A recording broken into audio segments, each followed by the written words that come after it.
21세기 사도행전을 쓰며 사는 사람들, 진행의 이상현 장로입니다.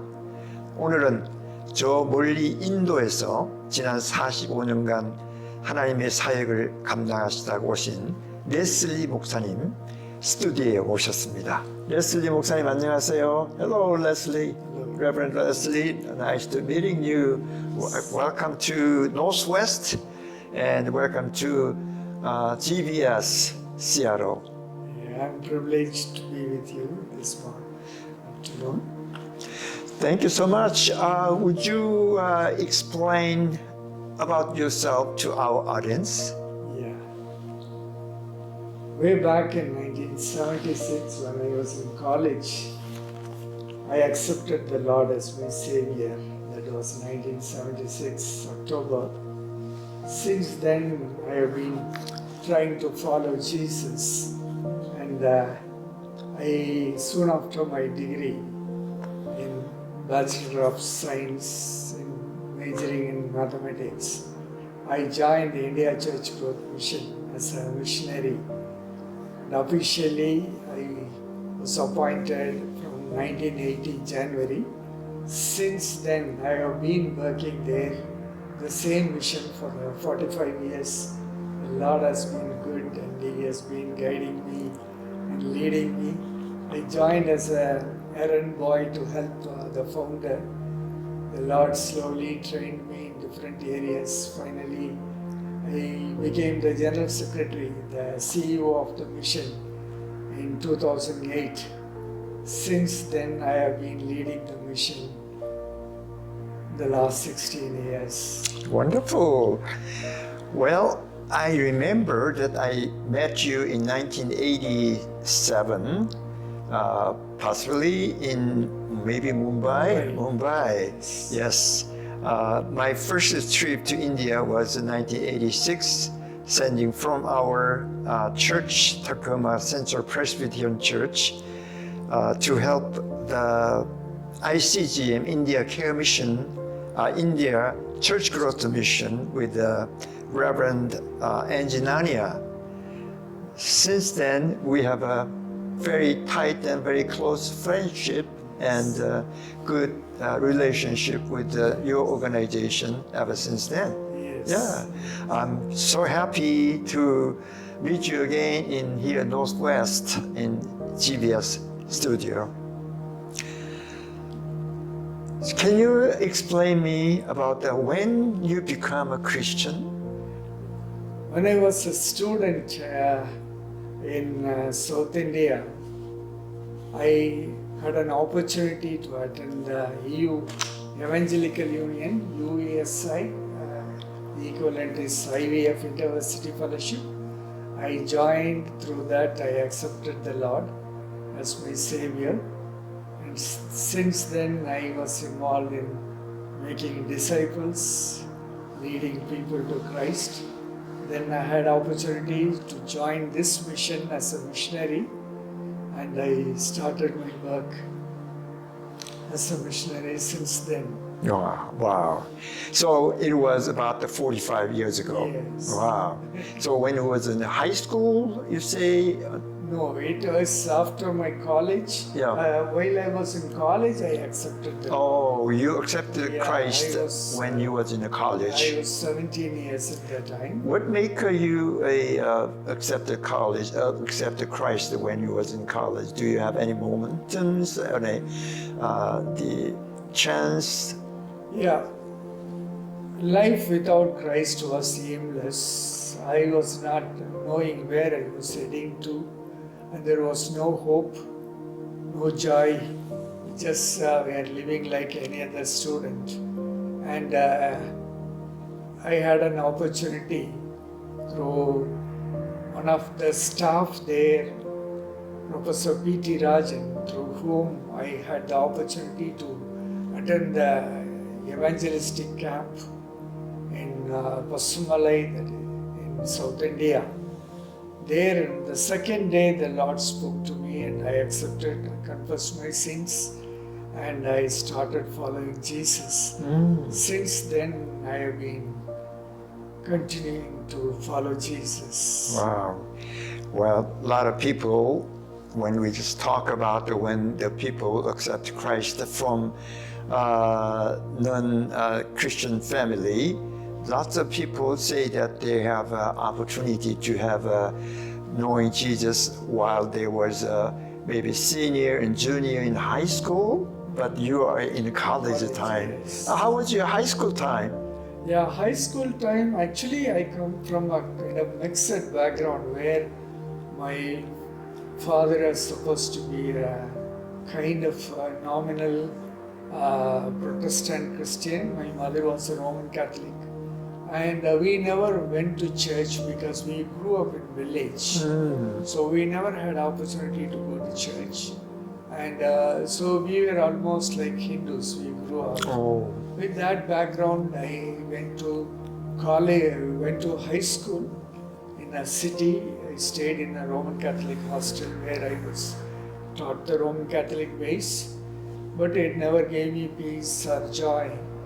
Then when I came to college, I was on my own, and that is the time the Lord met me through God's people, shared the gospel, I confessed my sins and accepted the Lord as my Wow, Savior. yeah, it is a kind of a great turning point that Yes. from the non-Christian into the Christian and Yes. non-accepting Christ and now accepted Christ as their personal Savior and Lord. It is not a very small event, it's a great event Yeah. of most of a human life. Yeah, the whole purpose of life, the whole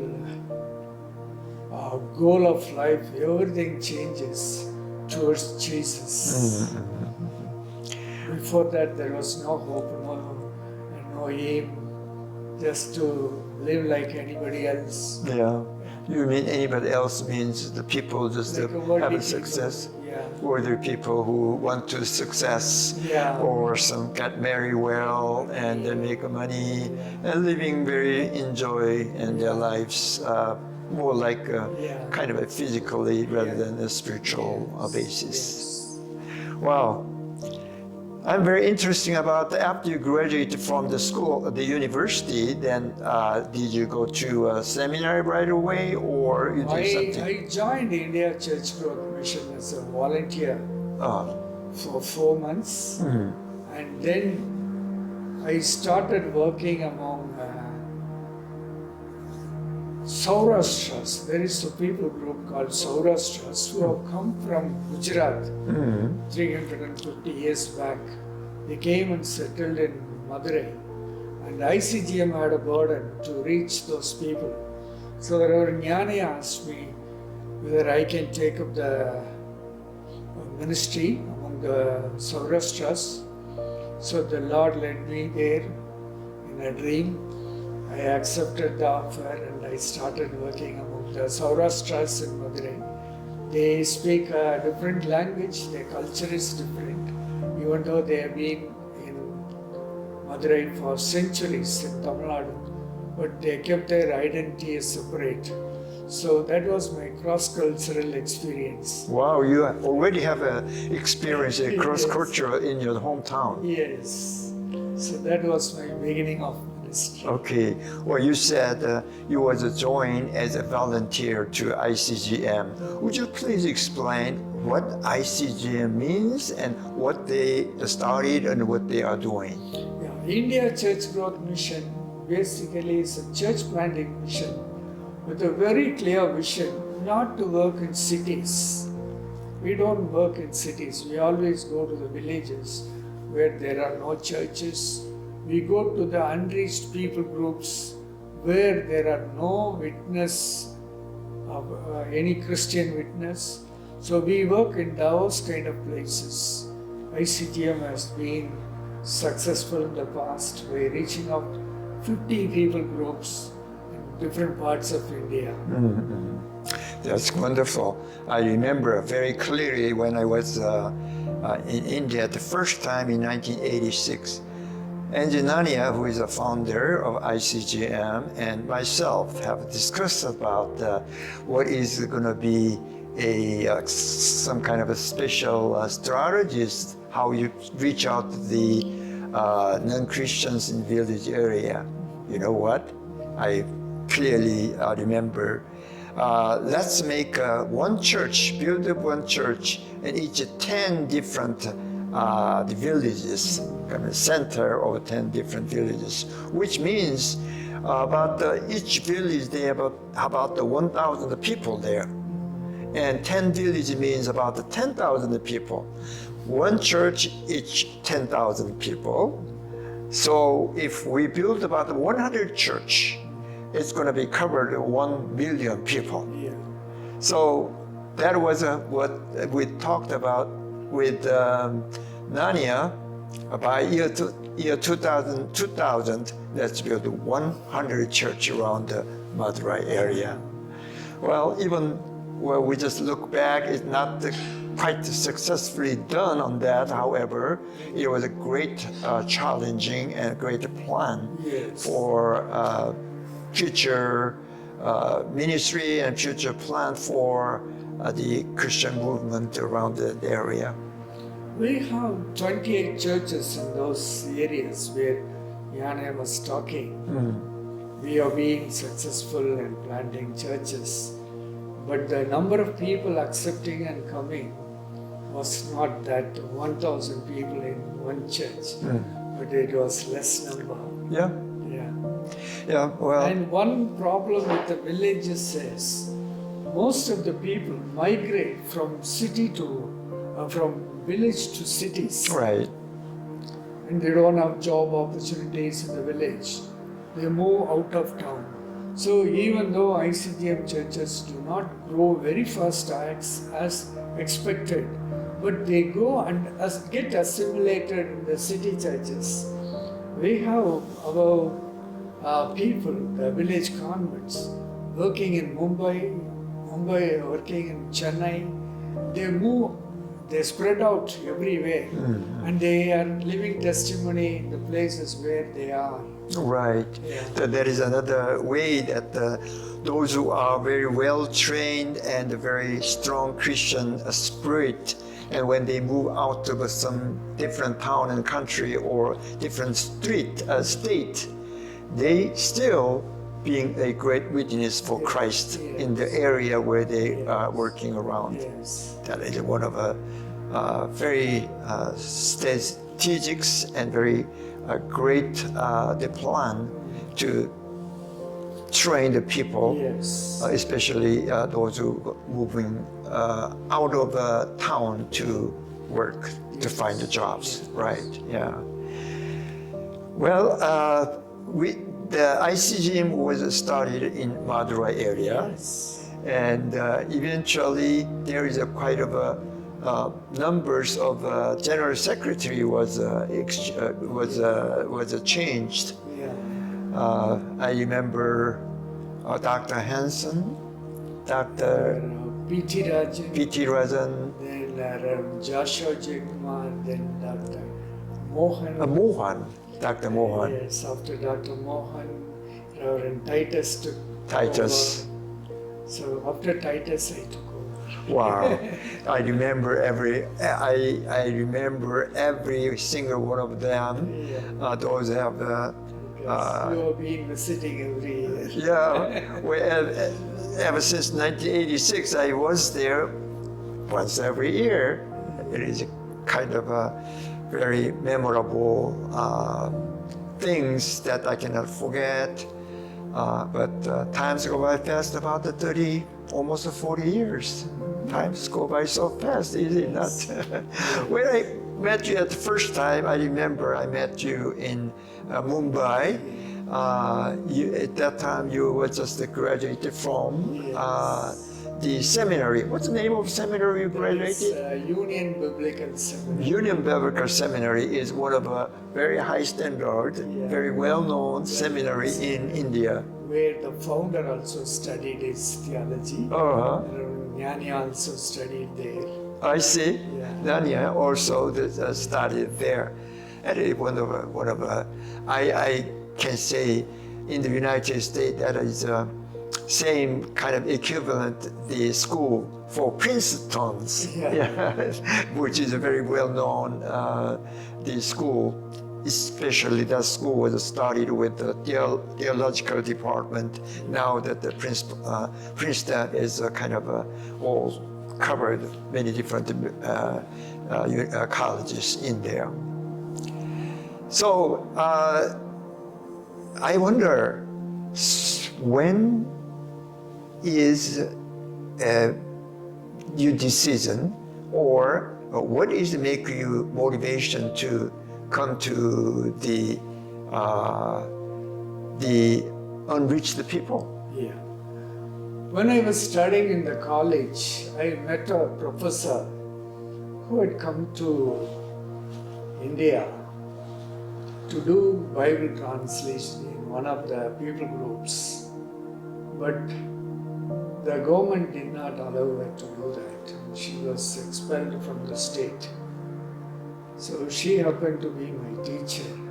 And I started praying. She used to tell in the class, pray that someone should go in my place.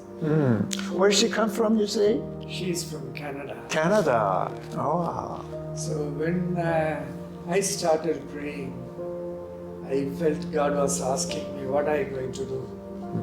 Whenever I prayed for these people, I felt God was asking me as though, what are you going to do?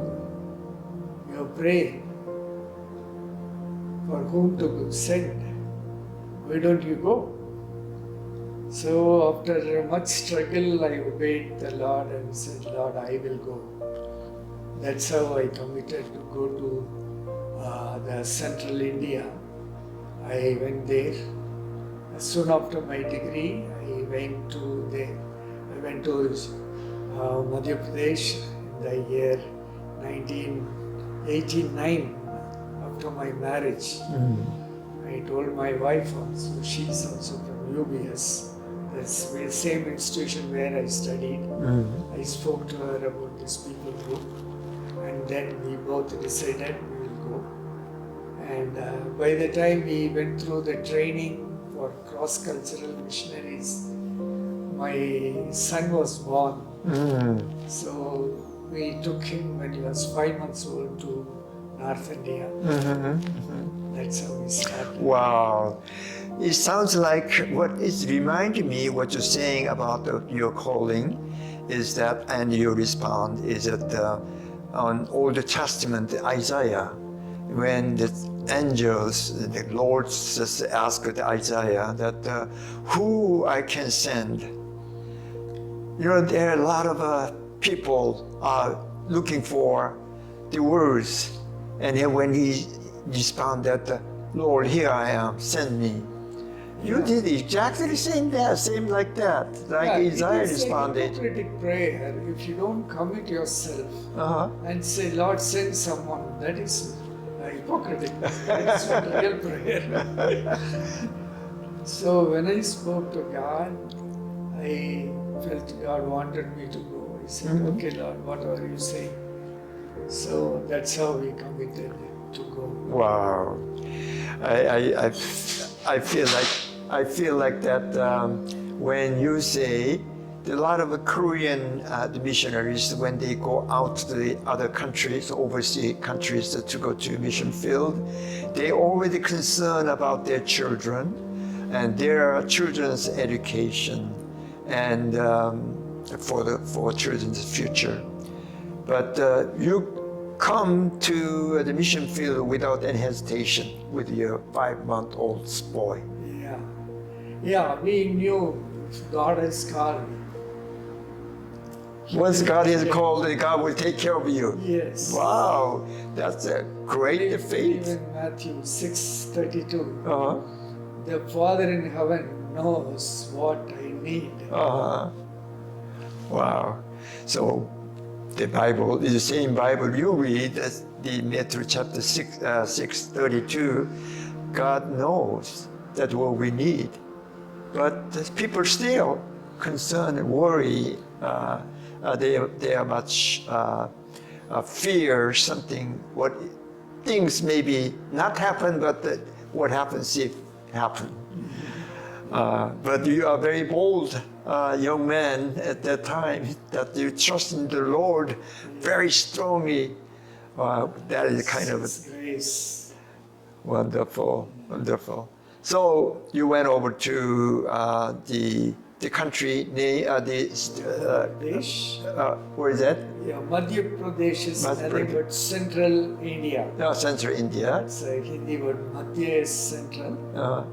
Pradesh is area. Yeah. It is central India. Central India, the location, the state name is Madhya Pradesh. Madhya Pradesh. Yeah. Okay. In 2000, it was divided into two.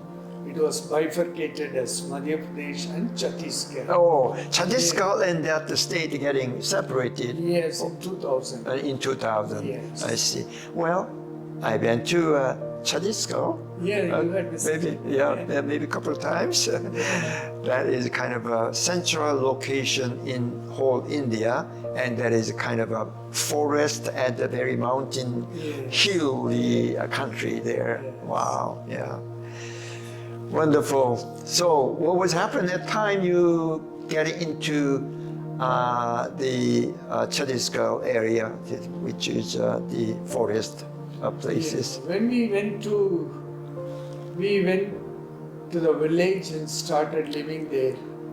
When we started living there, and there was no facility, no electricity, no toilets, one single room house where you have to cook, eat, Wow. and sleep, entertain guests, everything. It's hardly 10 by 10, not even 10 by 10. It's still smaller size house. So we managed to live. It's a mud floor with a thatched roof, with mud walls, no toilets. So life was really challenging, especially for my wife. So if she has to go for restroom or toilet, we all three of us will go to the forest. She'll go somewhere inside.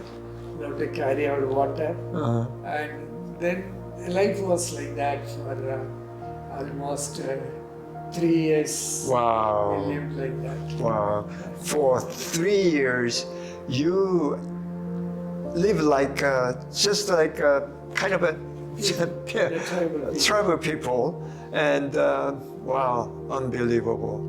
It is not very easy for the people, those who are civilized already, and they have tested about the convenience of modern facilities, Yes. and you come back to kind of original the tribe people there is not very easy. Did your wife complain anything No, about she your never inconvenience? complained. Never Actually, complained? For me, Yeah, it is not a very big thing because I come from a village. right. My For you. childhood was from a village. So for me, it is not a big challenge. But for my wife, she never cooked with a firewood. Oh, She never lived a house without electricity. She never lived with a house without toilet. So for her, it was a huge challenge. wow. And they always had a tap water, they had well, they had a gas to cook, they had electricity, they always had mattress to sleep on. So for her, it was a real challenge to follow Jesus along with me in the tribal area. Right, yeah. Well, that is tribe area, that they have a different language, even in the same country in India. You're from the southern part of India, which is Tamil Nadu, Yes. in Madurai area, go up to central part of India, which is totally different language, Yes. cultures, and nothing is identical. Yeah. That's as what you come from. Yeah, the place where we went, the state language was Hindi. Then it was bifurcated and it became Chhattisgarhi. But the place where we lived, it is called, it's Gondi area. Gondi is the name of the tribe. So Gonds are the largest tribe in India. They live in the central India part. So we went to live among them. So their language is Gondi. Gondi has 9 different dialects. Oh. Muria Gondi is one of the dialects in which we worked. So Muria Gondi speakers are about a million people, and they have their own culture, they have their own language. Their way of living is totally different, their values are different. So for us it was a real challenge to go and live among them. Wow. I imagine that when you get in that country, you don't have a communication is going through each other, and all the living condition, the situation is horrible compared to where you come from. And in that kind of a situation, your wife even did not complain about it. Even she has lived a better condition than what you lived, but no complaint. Wow, that is another amazing the story. Yeah, I can tell one incident. We had to bring water from faraway place, from well. Oh. You have to kneel down and bend and take water from the well. Right. And fill it and bring it. We had a very simple chappals. So my wife never walked without chappal all her life.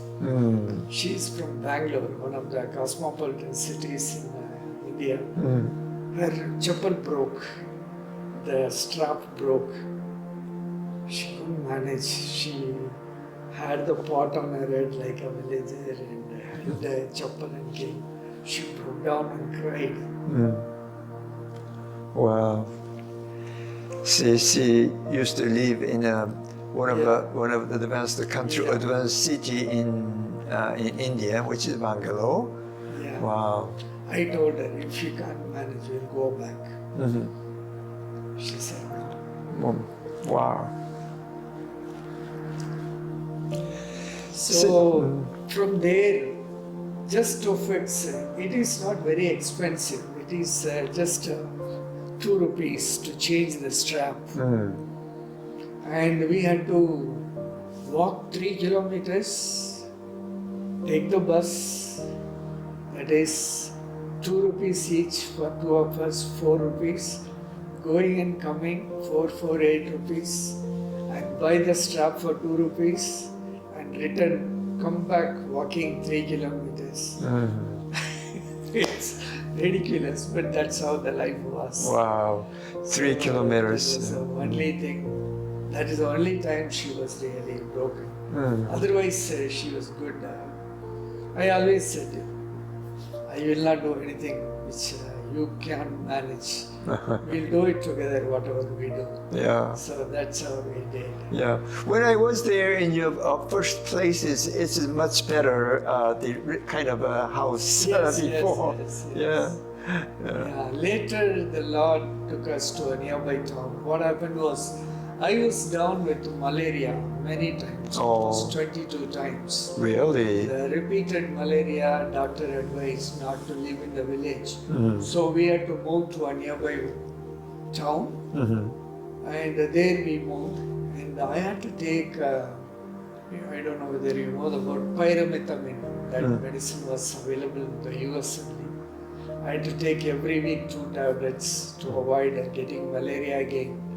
So I took for 7 years, and then I stopped. So that was a kind of, later I moved there, and when I moved to the nearby town, we wanted to keep the language alive. So we had one helper at home who will go to school and stay with us, eat with us, and we educate him. That's how we started life in the nearby town. And after some time, this boy left. And in between, what happened was in 1990, April 17, we were living in the interior village. When we were living in the village, one of the ladies died because of her, it's because she could not get the placenta out.